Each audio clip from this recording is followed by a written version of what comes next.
Hubo generaciones de mexicanos que no comieron lo que querían sino lo que había, y en ese límite entre el hambre y la creatividad nació una cocina que no tiene equivalente en ninguna otra parte del mundo. Nuestros abuelos no tenían supermercado, no tenían aplicación de delivery, no tenían la opción de pedir algo diferente cuando lo que había en la despensa no les gustaba.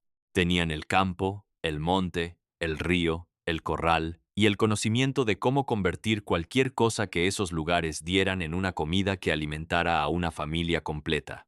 Hoy esas comidas han desaparecido de la mesa mexicana sin que nadie las haya despedido formalmente, reemplazadas por productos que se calientan en microondas y que no tienen historia ni raíz ni el sabor de haber salvado a alguien de verdad. Esto es lo que comieron los que vinieron antes de nosotros cuando más lo necesitaban. 12. Quelites guisados con ajo y chile, la verdura que nadie sembró.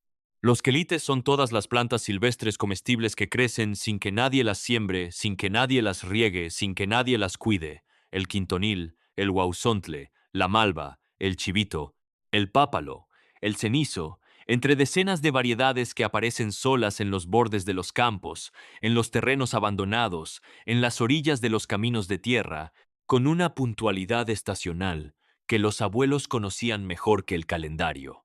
Cuando la cosecha fallaba, cuando el dinero no alcanzaba para la carnicería ni para el mercado, los quelites eran la respuesta que la naturaleza daba sin pedir nada a cambio. Se recogían a mano, se lavaban en el río o en el bote de agua del patio, y se guisaban en una cazuela con ajo, cebolla, chile seco tostado y una cucharada de manteca que transformaba esas hojas silvestres en un guiso oscuro, aromático y suficientemente contundente para acompañar las tortillas de la cena.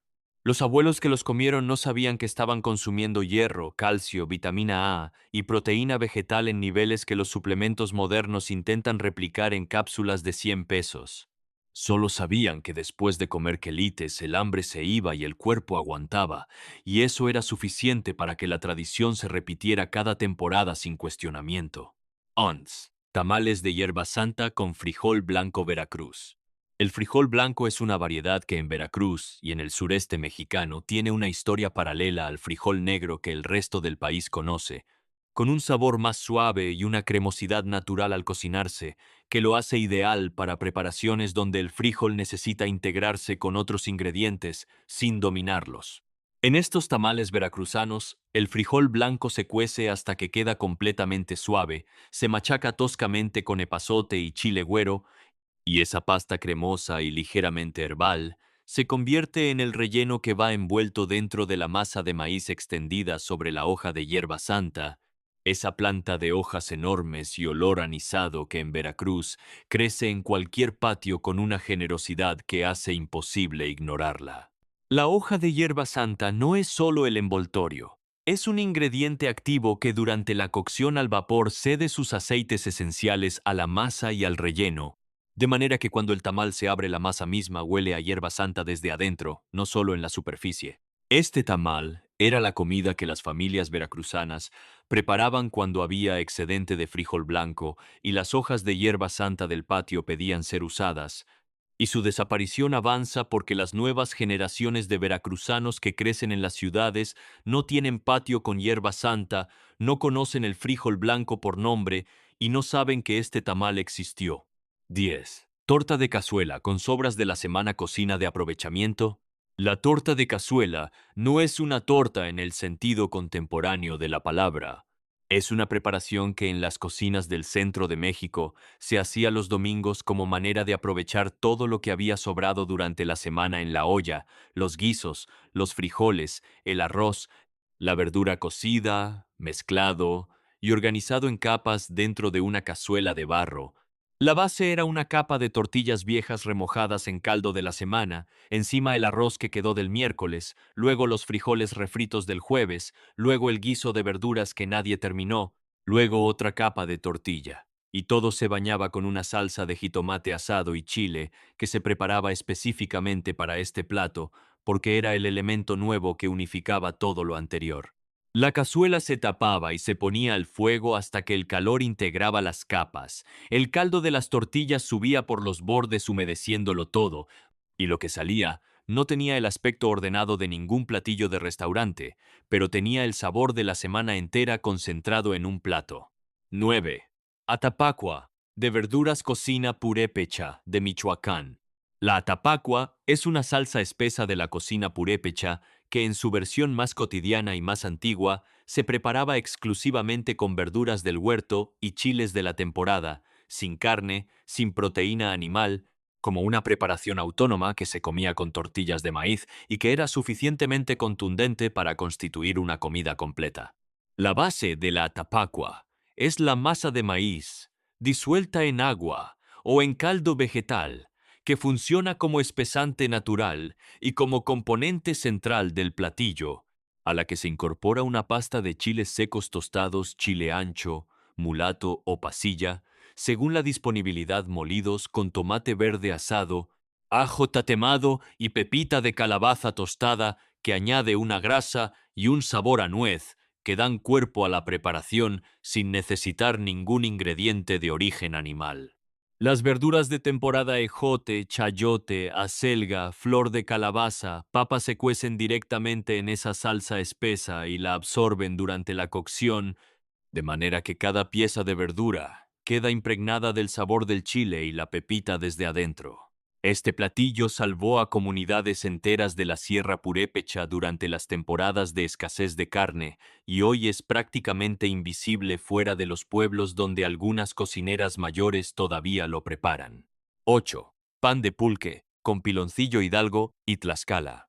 El pan de pulque es uno de los patrimonios gastronómicos menos reconocidos del centro de México, un pan que existía antes de que la levadura comercial llegara a las panaderías de los pueblos y que usaba el pulque fermentado como agente leudante natural, aprovechando las levaduras silvestres vivas que flotan en el pulque fresco para hacer que la masa de trigo subiera de manera lenta y producir un pan con una textura y un sabor que la levadura industrial nunca puede replicar.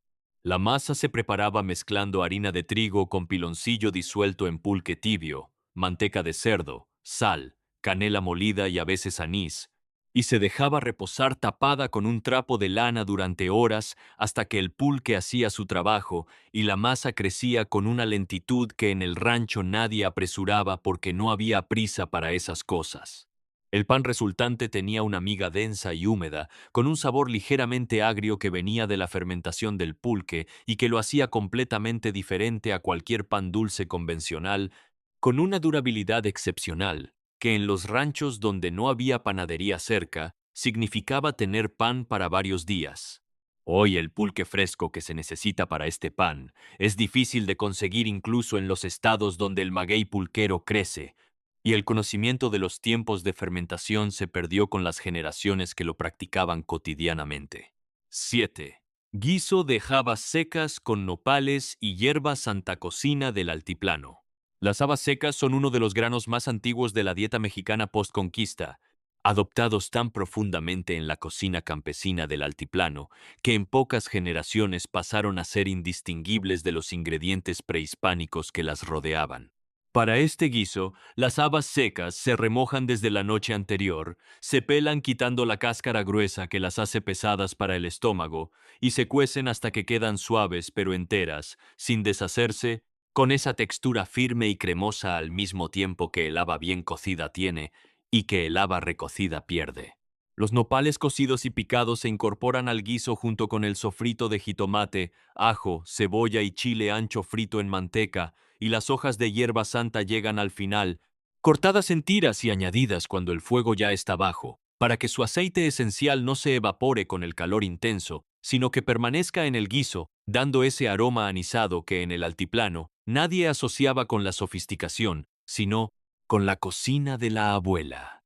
Este guiso alimentó familias enteras del centro del país durante las cuaresmas y los viernes de abstinencia de carne durante siglos, y hoy ha desaparecido de la mesa mexicana cotidiana sin que ningún movimiento de rescate gastronómico lo haya colocado todavía en su lista de urgencias.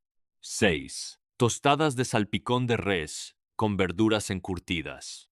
El salpicón de res es una preparación que en su versión de rancho no tiene nada que ver con la ensalada de carne que los restaurantes de cocina mexicana sirven hoy en platos de cerámica artesanal. Era la manera inteligente de usar la carne de res que había sobrado de un caldo o de un guiso, deshebrándola mientras estaba caliente en fibras finas que luego se mezclaban con cebolla morada encurtida en naranja agria, chile habanero o serrano picado finamente, cilantro, rábano en rodajas y sal, sin ningún aderezo adicional, porque la naranja agria hacía el trabajo del vinagre y el limón al mismo tiempo con un sabor cítrico más complejo y más profundo. Las tostadas sobre las que se servía este salpicón no eran las tostadas de bolsa del supermercado. Eran tortillas del día anterior tostadas directamente en el comal seco hasta que quedaban completamente duras y crujientes, y sobre ellas el salpicón llegaba frío, directamente del refri o del bote de agua fría donde se conservaba, contrastando con la temperatura del comal en la tostada. Este platillo era la cena de los domingos, en los ranchos del sureste y del Golfo. La manera de que el pollo o la res que se había cocinado el sábado para el caldo rindiera un día más sin que nadie sintiera que estaba comiendo sobras. 5. Pozol bebida. Alimenticia del sureste. El pozol es técnicamente una bebida, pero funciona como comida completa, y en las comunidades indígenas de Chiapas y Tabasco fue durante siglos exactamente eso. La preparación con la que los hombres salían al campo o a la selva y aguantaban jornadas enteras de trabajo sin necesitar ningún otro alimento. Se hace con masa de maíz nixtamalizado mezclada con cacao en pasta. Ese cacao sin azúcar, sin leche, sin ningún proceso industrial, que se amasa con agua hasta obtener una mezcla homogénea que puede tomarse disuelta en agua fría o puede comerse directamente en forma de pasta, según la necesidad del momento y la distancia al próximo descanso. El sabor del pozol puro, sin endulzar, es amargo y terroso, con la acidez del maíz fermentado mezclada con el amargor del cacao sin procesar, y ese sabor que al paladar urbano moderno parece incomprensible, era para las comunidades choles, celtales y choles de Chiapas la señal de que el cuerpo estaba recibiendo energía, proteína, grasa y minerales en una sola preparación que cabía en una jícara y duraba todo el día sin echarse a perder. Hoy, el pozol existe en versiones endulzadas y comercializadas que se venden en algunos mercados del sureste, pero el pozol original, sin azúcar, mezclado a mano con cacao de la región, es una preparación que las nuevas generaciones de las propias comunidades donde nació conocen cada vez menos. 4. Guacamole de molcajete con chapulines tostados Oaxaca. El guacamole de molcajete no es la pasta de aguacate homogénea que el mundo conoce con ese nombre. Es una preparación rústica donde el aguacate se aplasta toscamente con el temolote, el instrumento de molienda del molcajete sin buscar uniformidad, con pedazos que todavía tienen textura y que hacen que cada cucharada sea diferente a la anterior. El molcajete de piedra volcánica que lo contiene no es un recipiente inerte, es un ingrediente activo que cede minerales al preparado y que conserva el frío natural de la piedra durante suficiente tiempo para que el guacamole permanezca a la temperatura correcta mientras se come. Los chapulines tostados que la abuela oaxaqueña añadía encima no eran una rareza ni un ingrediente de ocasión. Eran la proteína cotidiana disponible en el mercado a precio de acceso universal, tostados en comal con ajo, chile y limón hasta que quedaban crujientes y salados, y su textura sobre el aguacate cremoso creaba un contraste que ningún otro topping puede replicar. Este guacamole era la comida de los días sin pretensiones en Oaxaca, la botana de la tarde que no necesitaba justificación ni ocasión especial y que hoy, en los restaurantes de cocina oaxaqueña de la Ciudad de México, se cobra a 200 pesos el molcajete pequeño con chapulines, que en el mercado de Oaxaca cuestan 20. 3. Charales con chile verde y tortillas Lago de Chapala y Pátzcuaro.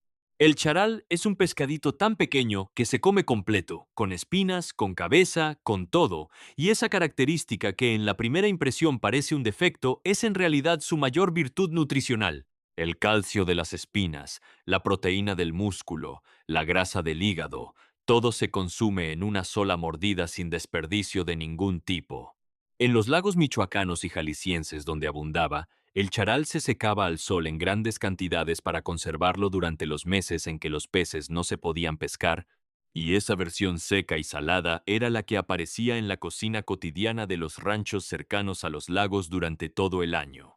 El guiso más común era el más simple: charales secos tostados ligeramente en el comal seco para que recuperaran calor y soltaran su aroma, luego cocidos brevemente en una salsa verde de tomate y chile serrano molido en el molcajete, con cebolla y ajo, sin más ingredientes, porque los charales ya tenían suficiente sabor propio para que cualquier cosa adicional los tapara.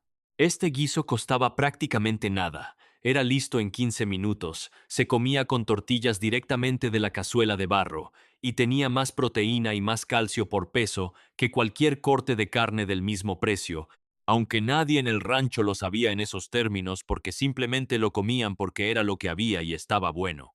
2. Gorditas de maíz cacahuacintle, con queso de tuna San Luis Potosí y Zacatecas. El queso de tuna es uno de los dulces más desconocidos de México fuera de las regiones donde se produce, y también uno de los más antiguos. Se hace cociendo el jugo de la tuna roja o cardona a fuego muy lento durante horas, hasta que los azúcares naturales de la fruta se concentran y caramelizan hasta obtener una pasta densa, oscura y brillante, que al enfriarse adquiere una consistencia que se puede cortar con cuchillo y que tiene un sabor entre dulce y ligeramente ácido, con una profundidad que ningún dulce procesado puede imitar. Las gorditas de maíz cacahuacintle, ese maíz grande y blanco del altiplano que produce una masa más suave y más densa que el maíz normal, se preparaban con sal y manteca, se cocían en comal seco, y el queso de tuna se comía al lado o se untaba dentro de la gordita recién abierta, donde el calor de la masa lo ablandaba ligeramente y lo volvía más fluido sin perder su carácter. Esta combinación de lo salado de la gordita con lo dulce y ácido del queso de tuna era el desayuno y la merienda de los ranchos del semidesierto potosino y zacatecano, preparada en los meses de cosecha de la tuna cuando la fruta abundaba y había que convertirla en algo que durara, y hoy sobrevive únicamente en los municipios donde el nopal sigue siendo parte de la economía rural y donde alguna familia todavía sabe el proceso de cocción larga que produce el queso de tuna auténtico. 1. Mole de olla negro con ejotes y espinazo, la comida que alimentó al México que nadie escribió. El mole de olla negro es el platillo que mejor encarna la idea de una comida que salvó a los abuelos, porque no fue diseñado por ningún cocinero ni documentado por ningún cronista. Fue construido de manera colectiva y anónima por generaciones de mujeres mexicanas que necesitaban alimentar familias grandes con lo que el campo producía y lo que el monte permitía, y que en ese proceso crearon algo extraordinario sin proponérselo como obra de arte, sino como solución a un problema cotidiano. El espinazo de cerdo, esa columna vertebral que en las carnicerías se vendía baratísimo porque nadie en la ciudad lo quería, se ponía a hervir desde la madrugada con ajo, cebolla quemada y sal, y mientras se cocinaba se preparaba la base del mole negro, chile negro oaxaqueño o chile mulato tostado hasta el límite de la quema, remojado, molido con jitomate asado, ajo, epazote y una tortilla vieja tostada que funcionaba como espesante y aportaba ese sabor a maíz tostado que el mole negro necesita.